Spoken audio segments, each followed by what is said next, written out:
लोग देखते हैं कि रेसिस्टेंस के नियमों का सत्यापन करते हैं। सीरीज सर्किट में हम लोग जो भी बल्ब को यूज़ करेंगे, चाहे 100 वाट का हो चाहे 200 वाट का हो, किसी भी सर्किट में हम लोग देखते हैं कि जब एसी सर्किट हम लोग सप्लाई करते हैं नाइफ स्विच के द्वारा, तो इसके मेजरमेंट हम वोल्ट मीटर से देखते हैं कि हमारी वोल्ट कितनी आ रही है। दूसरा क्या देखते हैं कि स्विच के माध्यम से हम 1 एम्पियर मीटर लोड देते हैं और एम्पियर मीटर लोड देते हैं, और इसके बाद हम लोग बल्ब को प्रत्येक वोल्ट मीटर में लगाते हुए सीरीज सर्किट बनाते हैं। इसमें यह देखा जाता है कि जब हम इसमें सप्लाई देते हैं, देने के बाद तीनों बल्ब का लोड एम्पियर मीटर से होता है और तीनों का बल्ब का वोल्टेज अलग अलग होता है, क्योंकि सभी सीरीज में वोल्टेज धीरे धीरे अंतर होते चले जाता है। इसकी सत्यापन हम लोग देखते हैं कि बल्ब में भी एक फिलामेंट होता है जो रेसिस्टेंस के मात्रा का काम करता है। इस प्रकार भी जो होता है, जो तीनों का वोल्टेज जैसे 220 आया तो 220 वोल्टेज तीनों में आकर डिस्ट्रीब्यूट हो गया, जो V1, V2, V3 के नाम से जानते हैं।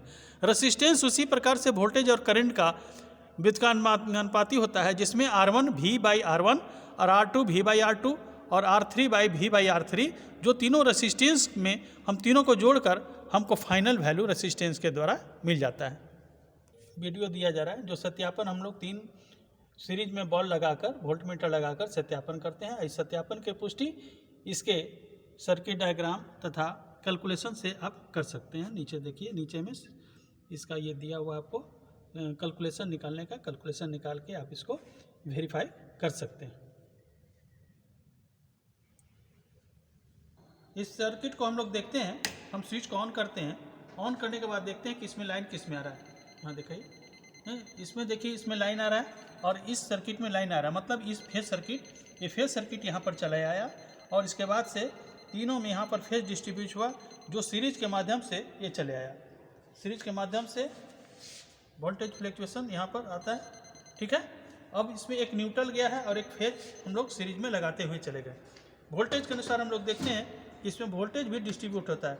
जो पहला में यहाँ पर दिखाइए, यहाँ पर पहला लोड में वोल्ट मीटर नील दिखा रहा है, मतलब ये वोल्ट डिस्ट्रीब्यूट हो गया। दूसरे में थोड़ा सा अधिक आएगा, मतलब इसमें 50 वोल्टेज के लगभग में आएगा। और तीसरा यहाँ पर सीरीज में वोल्टेज आपको 150 वोल्टेज के लगभग में आता है। तो इस प्रकार हम लोग देखते हैं जैसे जैसे वोल्ट डिस्ट्रीब्यूट होता है, रेसिस्टेंस उसकी कम होते जाती है।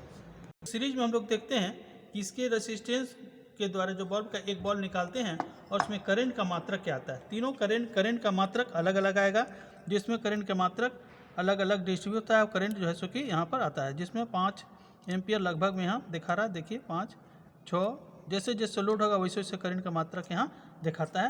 और इस प्रकार तीनों बल्ब का लोड अलग अलग करंट डिस्ट्रीब्यूट होता है और करंट का लोड भी कम होता है। इस प्रकार सीरीज सर्किट में आप ये देख सकते हैं कि वोल्टेज भी फ्लक्चुएट, वोल्टेज भी कम होगा और रेसिस्टेंस भी कम होगा। इसके सत्यापन के लिए आपको सर्किट डायग्राम और फार्मूला दिया गया है, आप निकाल सकते हैं। धन्यवाद।